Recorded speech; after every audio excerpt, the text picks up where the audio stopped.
Welcome back, everyone, to another episode of GigaHub Live. We are, as you can see, short one member. Tony is at G Fest. He You is. can check out some of his exploits on his channel, which we will link in the description below so that you can see some of his vlog. A lot of interesting pictures. He's met a lot of cool people. Right, It looks yeah. like he's having a very good time. It does, yeah. He looks like he's having a blast. It's cool, yeah.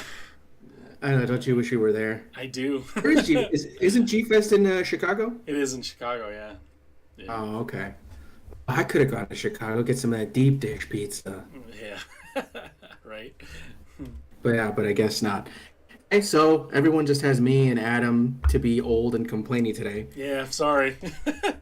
We, if you don't know already, one of our favorite pastimes is tabletop role playing, and Right. so we decided for this week, since Tony wasn't going to be here, we were going to review a tabletop board gaming movie of sorts. Uh, Yeah, the that's true. the seminal work of one Thomas Hanks, which is Mazes and Monsters. Right. 1982. 1982. Was this his first movie? This is his It, first movie, I don't right? think it was the first. It might. I don't think it was the first thing he did, but I know it was his first lead role. You know what I mean? It Oh, was, which unfortunately, I mean, let's be honest, it wasn't good. yeah, it's definitely has some It wasn't problems. good. But yeah, this movie very much falls under like a Reefer Madness type of movie, a very cautionary tale kind of deal. This Right. movie did come out at the height of the Satanic Panic. It certainly helped Uh, fuel it. Yeah. Yeah, which is kind of like a dark and weirdly comical time for D&D and role playing games in general. The Yeah, which I was going to say go ahead. the irony being that the cautionary tale actually improved sales on Dungeons and Dragons. I think the starter set by like 300% or something. It was like six times or some Yeah, crazy thing like that. Yeah. and that's the one thing you hear about the Satanic Panic. It's like as serious as people were taking it, like TSR was making bank, Yeah, they were making money. right? Like there's no what's the saying? There's no such thing as bad Yeah, no such thing as bad press. bad publicity. Yeah, so it Yeah. really worked out in TSR's favor to have people believe that you could summon the devil. But Right, right, right, um, right. real quick before we talk about the movie, like I remember a lot of PSAs I've seen. I don't remember them personally because I was just a kid when this was all going on, Yeah. like a really young. But I do remember seeing like compilations of like PSAs for the Satanic Panic, like the one where I guess the kid was gonna a player was gonna kidnap a child, and then they ended up killing a Yeah. cat, Yeah, yeah. sacrificing a cat to for some ritual or Right. whatever. It's stupid as Yeah, it was things. stupid. Yeah. It's like, Yeah, wait, and then of wait, what? course, yeah, exactly. It was just, it was so dumb. And then of course there was the infamous Chick Track, which if Yeah. nobody knows what that is, there's those little comic books Yeah. that were very religiously skewed. And then there was one called Darkest Dungeon, Yep. which I think you can still order from the website. You can still order the Darkest Dungeon original books, That's awesome. which spawned a movie, which Right. is a pretty great movie. But this movie is special in a very different way. Yeah. Yeah. I think it's good in a very entertainingly bad way.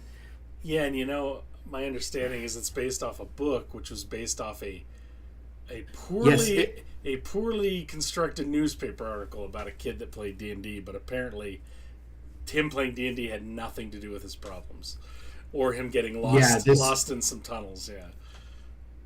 yeah, yeah, that was like the least of the, Right. uh, He had just a weird. he, Yes, it is based on a novel, Push by Sapphire. Kidding. Yeah, it is based on a novel right. that was written by who wrote it? I don't remember. Uh, Rona Jaffe. Rona Ronan Jaffe wrote Jaffe, yep. the original novel. Yep. Okay, so let's go through real quick, just kind of the synopsis of the film. Right. This very reefer madness of the '80s film. Yeah, right. You know, So I, I don't think it started badly. Um, I think when it started, it kind of did a good job of showing the pressures that the students were under, including Tom Hanks. He clearly had issues in the past. You know what I mean? Like, it actually kind of had a good Yeah. setup. Like, the setup wasn't bad. The one kid whose mother, and he was literally a kid because apparently he was a boy genius that went to college. He was like 16. He's 16. Yeah, Yeah. and how his mom was just crazy. And Tom Hanks' character, clearly his parents were terrible and they hated each other, and they clearly had them under a lot of pressure. And then the other kid, Yeah. his parents, he was under a lot of pressure, things like that. I don't think the setup was I'll be bad at honest. all. No, no, no. It was fine. It was definitely Yeah. definitely reflecting what was basically going to happen. Of course, Tom Hanks's character, Robbie, comes from a troubled home, Yeah. Oh yeah. very troubled home. And then what was the thing with his brother? I didn't really catch too much of that. His brother, I guess, left, Well, yeah. took money, asked him for money, and left. Yes. Judging by the way his parents bickered in the car, and when I say bickered, I'm being very polite, they were flat out nasty to each other. That was the waspiest Yeah. argument Oh, I've yeah. ever heard in my entire life. But And of course, the mom is all dramatic, like, I had to do everything you wanted me to do. I could have been an actress, Yeah, an yeah. entertainer, and I was very smart. And I'm like, oh my god, she's very drunk. Right. And like Yeah, they, it's pretty funny. I would assume the older brother basically said, "I got to get out of here. Like, I can't be with these our parents," and just left Yeah, the little, right. And left that- the little brother to him. Yeah. Yeah, and then I guess that helped traumatize him Yeah. to get to this sort of breaking point that the movie shows us. But basically, his character during a break, and they were all coming back to school. Right. Um, And then Indeed, they needed a fourth, and lo and behold, here comes Tom Hanks' character, yeah, it's who implied. apparently had some issues in the yeah, past. yeah. He had some problems with the game in the past, although they're very undefined. Yeah. What that means. Yeah. And just when he tries to get out, they pull him back in. Ooh, that beautiful siren song that is role playing games. Yeah. I mean, he clearly wanted to do it. Yeah. Yeah. This movie is definitely the movie, and probably the book is definitely written by someone who knows nothing of gaming culture, because the way they spoke to each other, I'm just like, this is not how we talk to each other. I didn't meet you and go, you play D&D? Yeah. What level are you? Level 9. What level are you? Level 8. No big deal. Yeah, You know what I yeah. mean? Like, who says that? Yeah, I don't know. That was a little strange. I don't know if that was something Oh. she manufactured purely for the book or what. Yeah, that was weird. Yeah. Oh, you're level 'Cause, 9. yeah, You can you- construct your own narrative or something like that. It was like, what? But, Yeah, what? Yeah, so what what game are we playing? yeah, Mazes and Monsters, of course. of course, yeah. Um, it's like I didn't meet you and go, "Oh, you play D&D? I do. Cool. What level are you?" Like, Yeah. I didn't ask you that. Like, I can understand asking someone like, "Oh yeah, what kind of character do you like? What kind of character do you play?" Right.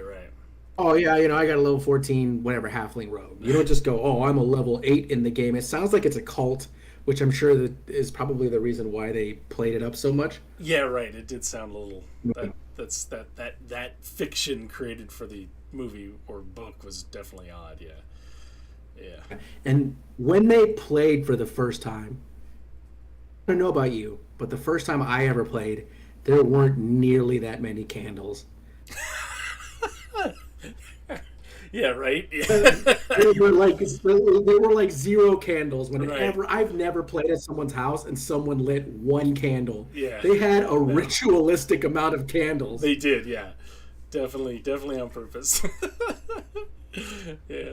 That's right. I forgot And about then that. like okay, and then like you were there. You were boots on the ground at that time, right? Playing D&D by then? Yeah, I think I had been playing, or at least I think that's around the time I started, actually. Right around 1982. Well, 10 years. No, I guess I'd been playing since 1980. So yeah, I'd been playing. Yeah, I was 12 when I Okay, started and playing. Obviously was not that old when I started playing. Yeah. Like I obviously started playing a lot later, but the way they played, would you say that's accurate in that they follow the rules to a T? Like there was no such thing really as like homebrew, or there was no kind of getting around the rules or anything like that? Because it seemed like it was letter of the law in a game. You know what I mean? Honestly, it depended on the group, and that's true. Like some groups were a lot more freeform, other groups were just very serious, like very serious. I knew a guy. This wasn't Right. actually D&D. It was actually Champions, where these guys would just fight for every rule, and it was just like, God dang. I played with him once, and I was like, nope. Things like that. So I think Yeah. it just depended on group to group on that point. Yeah. Mhm. Yeah. It sounds like it was just like a tactical exercise and not so much like a role playing or Right. Well, I mean, there a was. game. You know what I mean? Yeah, I mean, there was some of that. I know. Most people I played with did understand that the final say goes to the DM or GM. Right. But I mean, there were groups that just would fight for rules. It's just how they played. I mean, and that argument still goes today. There's no right way to play. I mean, you find a group you like Right. and you stick with it. Yeah. I wish a DM had so much power that they could just say, "I am the dungeon master," and the person just crumples. It happened at least a couple Right, times. right. Where they were, what do they call it? I am the maze controller. Yeah, Maze master. Come on, it's a real missed opportunity. maze controller. Yeah.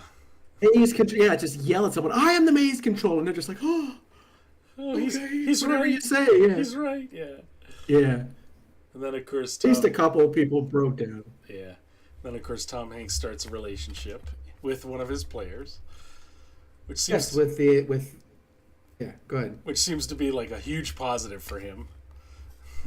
Yeah, Wendy Cruson, I believe her name is, who plays Kate, Yeah. becomes his love interest. Yeah. Which at first Um, everything's super cool. Like it's going great. It looks at the moving into the dorm was a little off-putting. Yeah. I guess he got a double bed, and she was like, "Whoa, slow down there, Tex." Yeah, I guess he was ready to have kids already. Yeah. They were still in college. Yeah, And maybe that was supposed to show how his character gets too involved too quickly. But yeah, like he's got like zero sense of like common sense or something. I don't know. Like maybe like it's like the leading clue that something is wrong. It's like, whoa, this guy just moved into her dorm. Like, is that a thing people did? I don't understand. yeah. Of course, they dated for a while. They played D&D, the whole shebang bang, and then The young Robbie, kid. Yeah. the JJ. young kid, yeah, JJ. Yeah. Let me ask you a question. Yeah. When he went to her dorm, Uh-huh. Tom Hanks's character answered the door. Is JJ into her? Is JJ into Kate? Is that I didn't get that because impression. because it seemed like when he got to her room Yeah. and Robbie answered the door, he was like all crestfallen. He may have been. It would make sense. He was young, and he was younger than they were. Probably had a crush. Who knows? And then we saw a really weird scene where this kid talked about killing himself afterward. Yeah. Right afterward, he went home, told his bird about killing himself. Yep. And then he went. Went into the caverns. Yes, the catacombs or whatever they called them. The whatever. I guess there's catacombs somewhere around the area, and that's where he went. Yep. He had a brilliant idea. Let's have a D&D game in a real D&D setting. So they basically did a LARP in these caverns. Yeah, and he sets up like props and stuff. Yeah. He puts up like skeleton. That's kind of cool. I like that idea. But yeah, like he sets up like all these elaborate traps and costumes and things, and they all had a pretty good time. But Robbie, who is Tom Hanks, I'm just gonna call him It just Tom goes. Hanks. Yeah. Tom Hanks It goes from 0 to Thanks. 60 at that point. Yeah. snaps, dude. Yeah. Do you remember? He just goes You from like remember, normal to super fucking crazy. Do you watched Silent Night, Bloody Night, right? Oh God, it's been a while.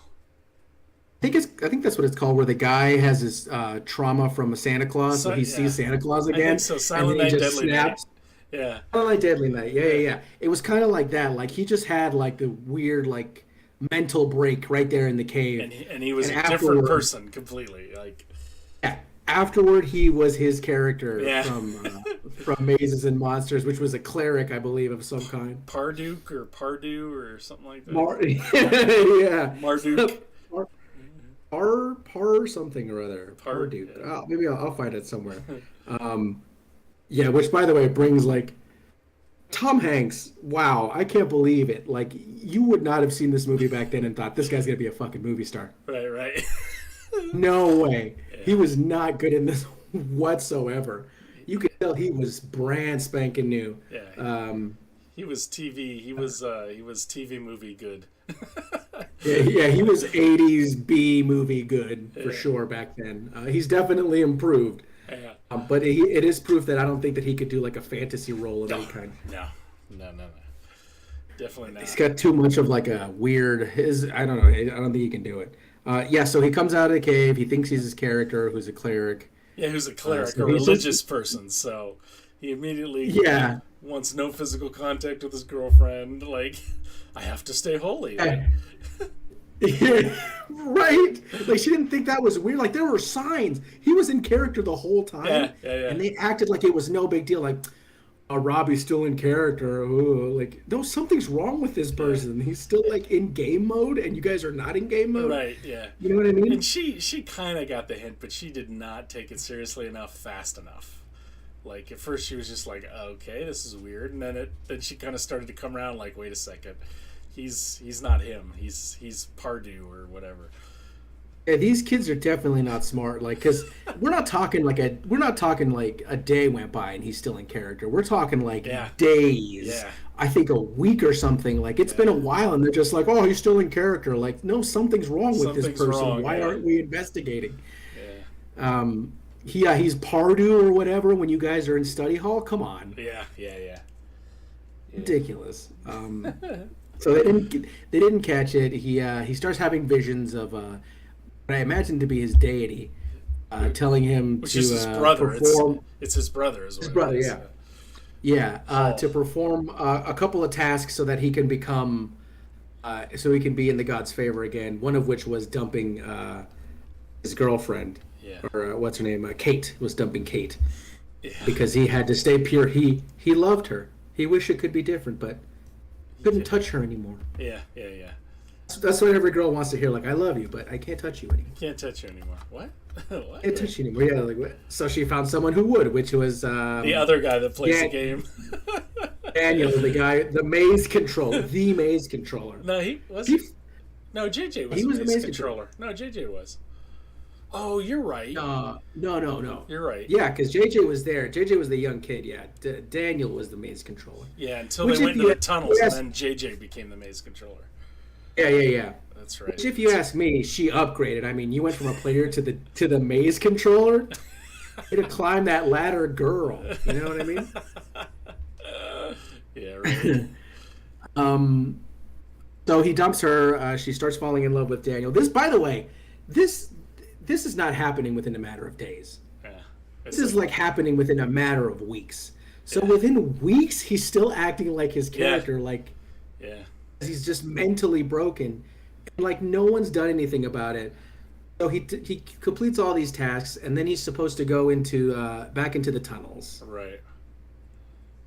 To which his friends were worried that he had gone back, so there was this whole police manhunt. Yeah, he did though, and then he like left. He did go into the tunnels, but he left. Yeah, And he left, and they all thought he was still in there, like he was lost.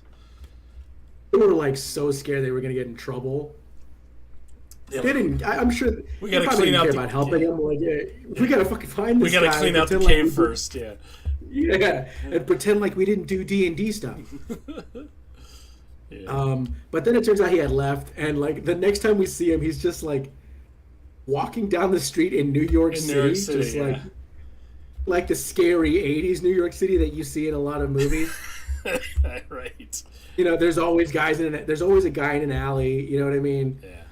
This was no different. He was assaulted by two guys in an alley, and he ends up stabbing one. Stabbing one. Yeah. And then in his moment of lucidity, which he got as soon as he stabbed that guy, he called Kate, telling her that he was in New York and he doesn't know why, and Yeah. he doesn't remember what he's doing. I don't know what happened. Oh man, that was probably that was probably like the crescendo of like the Tom Hanks 1980s acting right there. Like it's probably the best bit of acting in the whole movie, and it wasn't even that good. Yeah, yeah, yeah. Um, so his friends all go to New York to try to find him. I believe that's what happens next, right? Well, yeah, yeah, yeah. Because they'd already done the cave thing. Yeah, that's right. Yeah, they go to New York to try to get him, They found his map and everything that he had made. which turns out to be New York City and not a maze. Yeah, Yeah. And then he goes into the sewers. He kills a homeless guy that was there, right? yeah. He thinks it's a monster or something. Yeah. Well the guy says the guy's also not in his right mind, and he's just like, Right. I'm the king of France, and he's like, Your Majesty. Yeah, that's right. That's right. Yeah. Um, yeah, and then it turns out he thinks he's the monster, and then he kills that guy. Then he was gonna fly away, I guess. They ended up finding him on a dock where he was gonna fly away Yeah. because he had spells. Yeah. He was Like gonna. I'm on a Yeah, it was like his whole vision was driving him to jump off the World Trade Center or something. Even though he thought he he was had gonna. spells. Yeah. Yeah, he's like they're like you can't do it, but I have spells. Yeah, yeah. But I have spells. It's cool. It's all good. And he's like, no, I am the maze controller. And again, he just crumples again. He's like, help me. He's Yeah, like yeah. crying. And Yeah. wish I could bring someone to tears just by yelling, I am the dungeon master. Um, he breaks down, and then Yeah. there's like a bit of an epilogue afterwards. He gets taken out of school, and he's just He's permanently gone. Yeah, broke, he's gone. Yeah, he's just completely gone. permanently a mess. Yeah. Yeah, they go visit him at his parents' home where he's supposedly recovering, but he He's is not still in recovering, character. He's not recovering at all. He still thinks he's his character, Right. and they play what I assume is one last game of D&D Yeah. with him The voiceover. before just leaving him forever. Because they feel guilty that they helped cause his break or whatever.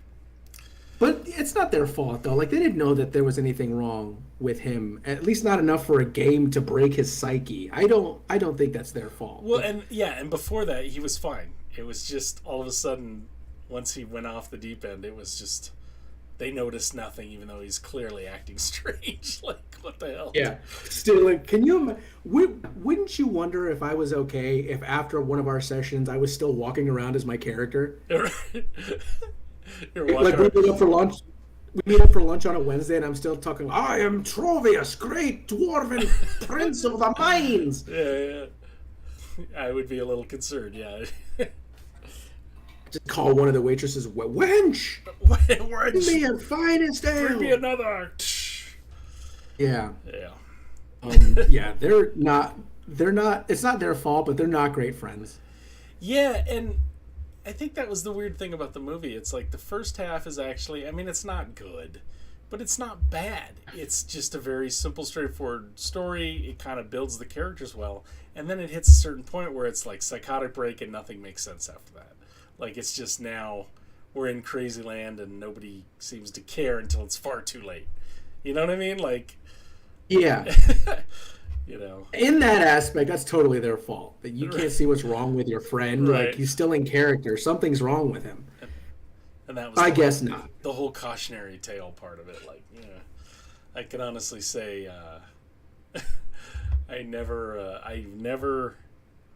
I can't think of any time I've ever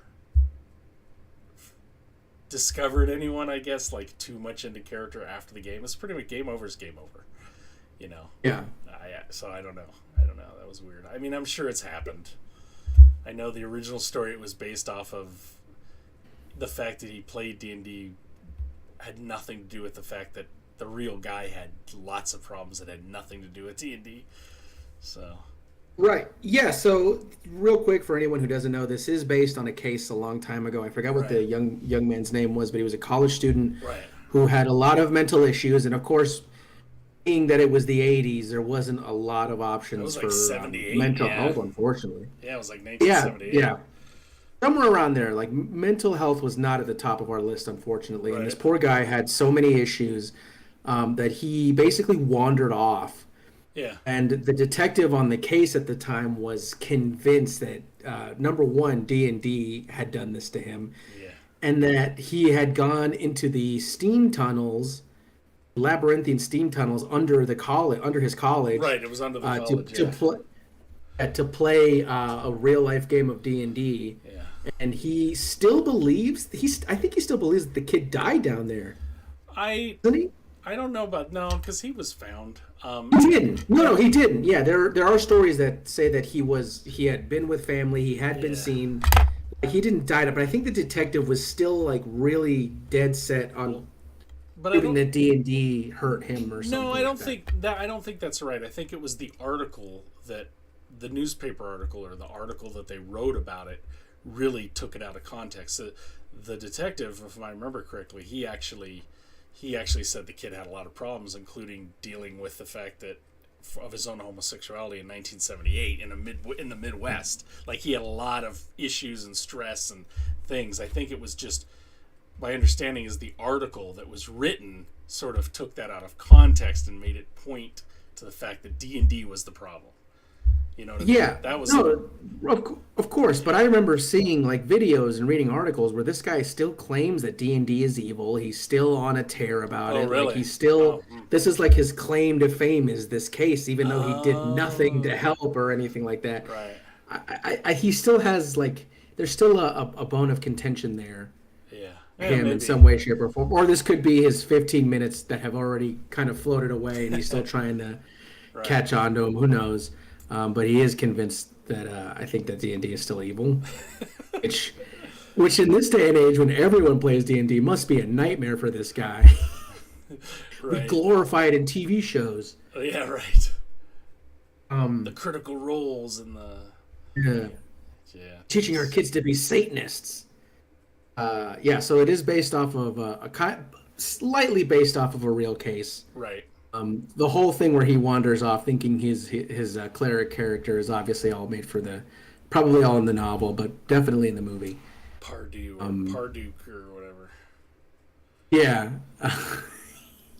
Yeah. And that's kind of just how the movie ends. They go visit him, and he's still in his mentally broken state.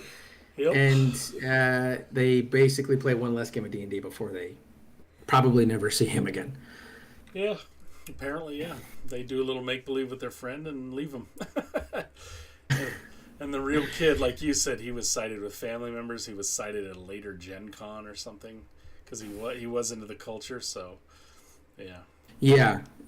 He was seen afterwards, but this guy was still convinced D&D had something to do with his disappearance. But again, obviously, the kid had a lot of personal issues, unfortunately, which again back then, not that important Yeah. to people. So then and then I think he ended up dying. Right? Yeah, I'm not sure.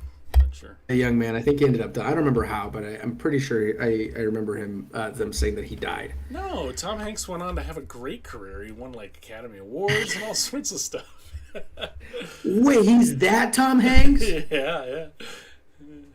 It's insane. You could not place a bet that this guy would be an Oscar award-winning actor based on this particular movie.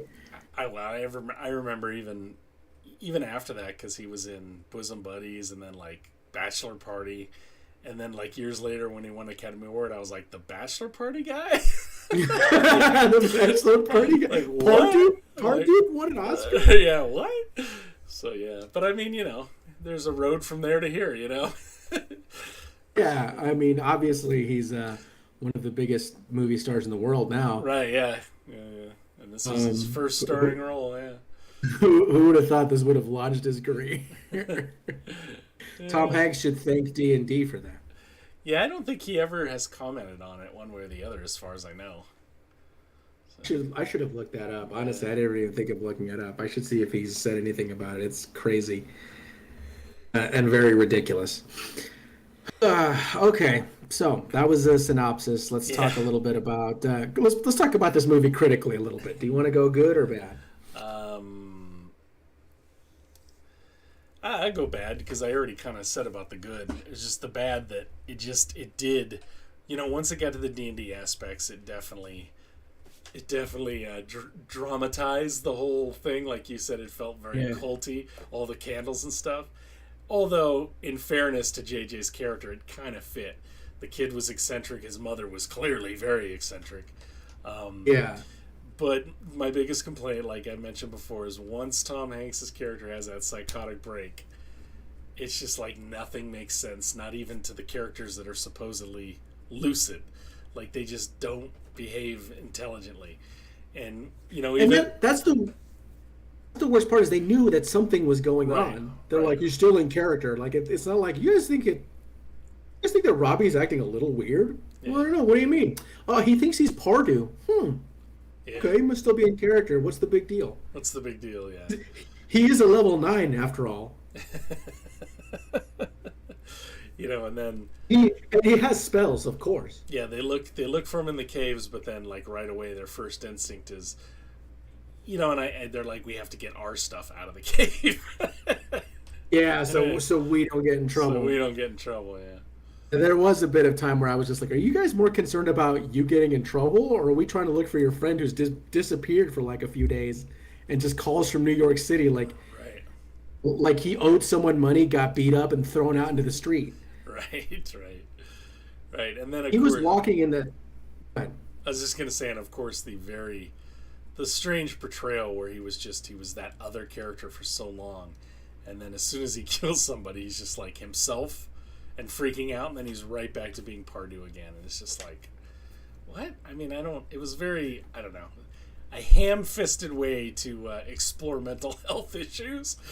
So yeah. Yeah. I'm not sure how likely you are to snap like that playing D&D, but whatever his experience was in the cave was obviously really intense enough to make him think that he was his character. Right. But I'm gonna go with the same thing. There was a lot of stuff in there that like was pretty ham-fisted. Yeah, again, the fact that they knew something was going on, but were like, whatever. You know what I mean? Like, He had a psychotic episode in the cave, but yeah, it's fine. It's fine. they could have written that better. Real people would have noticed something was wrong, would have at least tried to talk to him or something. But Right. these are not real people, unfortunately. Yeah. The music breaks are weird. There's 3 music breaks where there's just people singing as other people are like hugging. Yeah. So like for example, when they talk him off, basically killing himself, they all just start to have a group hug, and then this song just comes on. It's like really sort of easy listening, kind of like love song, I guess. I don't know how to describe it. Love It for happens the a couple of friend. times. Who's love for Yeah. a friend? Yeah. Yeah. It did that at the beginning of the movie, like to Right. set the tone that like these kids are good, upstanding kids. It could happen to anybody that gets involved into role playing games. Yeah, it definitely had some weird tonal issues, no doubt. No doubt. Yeah. It reminds me of like, did you ever watch Darkest Dungeon? No, I still need to see that. Yeah. It's yeah, I think it's on Tubi, but there's a okay. scene where the girls went to college. They're very religious, and they get caught up in D&D, and then their life just starts going downhill. But I remember there was a scene where they met the Like people who it play does. D&D. Yeah, there was a scene where a bunch of them are walking down the hallway, like they're the cool kids. We're talking Letterman jackets, cool clothes, slow-mo walk down the hallway, and the girls are just like, who are they? Right? And they do the cool walk. And the guy goes, "Oh, those are the role players. They're the cool kids on campus. You don't want to get involved with them." I'm like, in what world were the kids who play D&D the cool kids on Right. campus? Clearly a fundamental misunderstanding of that subculture. But the movie was satire, so I understand. Yeah. That's kind of what that like it reminded me of how ridiculous this notion of like D&D was. Yeah, definitely. Back then, like the Darkest Dungeons is satire, so like that's understandable. Like that movie was seriously trying to prove a point about D&D and people who are troubled, I guess. Yeah.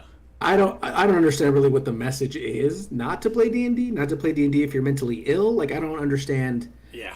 Not to play D&D if you're traumatized. I don't Well, know what the message was exactly. I don't think Mazes and Monsters had that kind of a message. I think that came out because of it, if that makes sense. You know what I mean? Like, I don't think it was necessarily or specifically going for that kind of message, oddly enough, despite its ham-fisted delivery on a lot of points. But I think that's just kind of what came out of it. You know what I mean?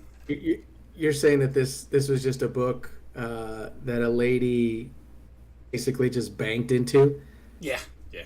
Like this whole idea, she just took this satanic panic idea just to make some money.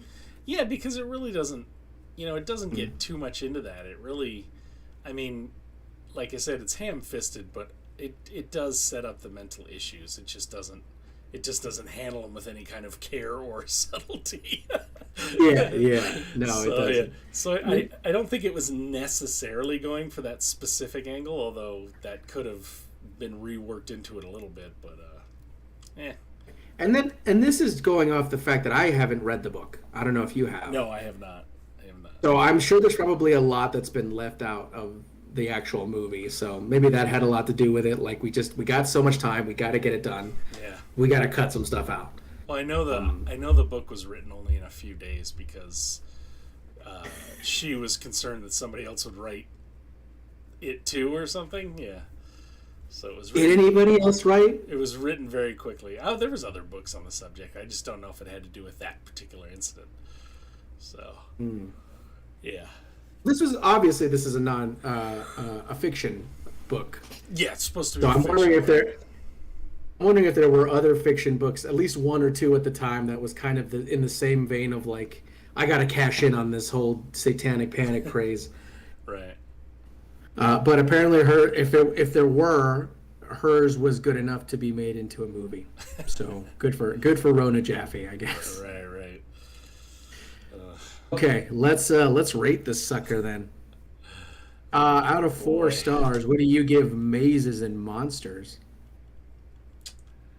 Wow, I'm gonna give it a 1 star, and that's because it did initially try to tell a story. I mean, it started out okay. I remember watching it last week and just thinking like, oh, this is way more put together than I thought. And then as it went on, of course, I was like, oh, okay. Oh, no, it's not. So, No, it's not. So it gets 1 star for at least initially trying to tell a story and actually having a setup and showing that he had a history of issues, or at least some kind of issues. His family was certainly screwed up. So for that, it gets 1 star and no more. Does that include any of the fun factor of this movie? Because the movie, let's face it, it's not great. Like you said, the story's kind of half-assed. I still thought it was good in a bad way. You know what I mean? It was still ridiculous. It was still entertaining because it was so outrageous. Yeah. Oh, I'd love to see it get riff traxed or something. Yeah, it's got that. I don't know if anyone else has, but I'm sure you have. It's got that Reefer Madness feel to it. Oh yeah. Where you're just like, this is absolutely ridiculous, and that's why I'm watching it, because it's so stupid. Yeah. Oh yeah. Once I get to college and they start playing, it's like, okay, this is dumb. Yeah. But so a 1, huh? Yeah. Okay. It only gets 1 star for its initial setup. Yeah, that's it. I'm gonna go 1 better. I'm gonna do 1.5. What? I'm gonna go 1.5. Simply because Tom Hanks. Well, 1, yeah, you get to see a baby Tom Hanks. Baby Tom Hanks, that's right, yeah. A little clean cut baby Tom Hanks, number 1. Yeah. And then number 2, like, again, it's just like those really so bad they're good movies. There's an entertainment factor to how ridiculous it is and how over the top and how stupid it is. Yeah. Like the poor execution only helps in making it a little more entertaining. That's true. So I'm gonna go 1.5. Nice. You know what? The acting wasn't too bad. I think this is probably the only time I'll probably say this. Hanks was the weakest actor in this whole movie. Yeah. I mean, he just, I don't know. It's weird. I mean, it was definitely TV movie level, like bad TV movie level of acting. really a Yeah, CBS like Friday night special or something like that. I mean, Chris Makepeace was good. Kate was good. I mean, it actually had Anne Francis in it. I mean, Yeah. most of them were the parents. Those are like solid actors. But Tom Hanks certainly had a certain charisma to him, as did Chris Makepeace, of course. And he was he was a semi bright spot in the late '70s, early '80s. Didn't do too much after that though, that I know of. Chris Makepeace. That was JJ. Yeah, Yeah, he was. Yeah, he was the young kid, right? yeah. Can I tell you the best actor in this whole movie? Go ahead. His mom. Oh yeah, I think that's Anne Francis, right? Wasn't that Anne Yeah, Francis? I believe Or so. Yeah, no, yeah, his think mom. I think Anne Francis was the other kid's mom. I'm trying to remember now. She's now. I need to look that up. And Francis is huh. She was in Forbidden Planet. No, no, I know. I'm just trying to remember whose mom she was. But the Tom Hanks's mom in the movie, I think had a pretty brilliant. Again, the whole little like Yeah. monologue where she's basically like a drunk waspy mom Right. talking about I could have been somebody. I could have been a star. That was funny. That was I great. was Yeah, I was talented. I was intelligent, but I had to do what you wanted, Robert. Yeah, that was so good. Yeah, there was that. Yeah, that's what I think was the best actor in the whole movie. Yeah, But yeah, Tom Hanks not his best. I think that was Vera Miles. Vera Miles played his mom. Oh, okay. Yeah, Well, she yeah. was brilliant. She was good. Yeah, Yeah, yeah, she was also in the end when they went to go visit him at his estate, I guess, or his parents' estate. yeah. Very waspy, like you said. Very extremely waspy. Right. But yeah, 1.5. I'm gonna give it 1.5. It's entertaining enough Wow. to watch. There's some entertainment factor in there for sure. Yeah, definitely. Yeah. Cool. Anyway, I'm sorry. Go ahead. No, I just said cool. Yeah, good. Okay, great. Guys, if you watch this movie, let us know what you think in the Yeah, comments please, down because below. it's goofy. It's a weird. I would love to hear people's opinions on literally anything about this movie. Yeah, me too. Being that we're both role players, it's pretty near and dear to our hearts. So, yeah, please let us know what you think. Like the video or dislike, whatever you want to do. Hit subscribe if you want the new videos when they drop, I guess, or the new live shows that we're doing Live now. shows, yeah. Yeah, also let us know how the live shows are going, guys. We're still trying to work a lot of stuff out, but we're getting the hang of it. Or I should say Adam's getting the hang of it. Yeah, thanks. Yeah, yeah, we're getting there. Um, Less audio oh, faux pas. less of our private conversations at the beginning of the shows. Right. Yeah, Tony. There's going to be a link again in the description for Tony's channel, so you can see he's got a couple of videos up from He G Fest does, right yeah. now. So if you're interested in seeing Tony just be an absolute goob, please do watch them. They're very entertaining. They are. Yeah. And then the t-shirts Go Fenris Yeah. will also be in the description, so you can get one of your obscure t-shirts from there. That's right. And I think that's it That's for it for this now, week. yeah. Yeah, that's it for now. If you haven't watched this movie, you can watch it on Tubi. I highly recommend that you do. It's it's insane. Anyway, guys, thanks so much for joining us once again, and we'll see you next week. Good night. Bye.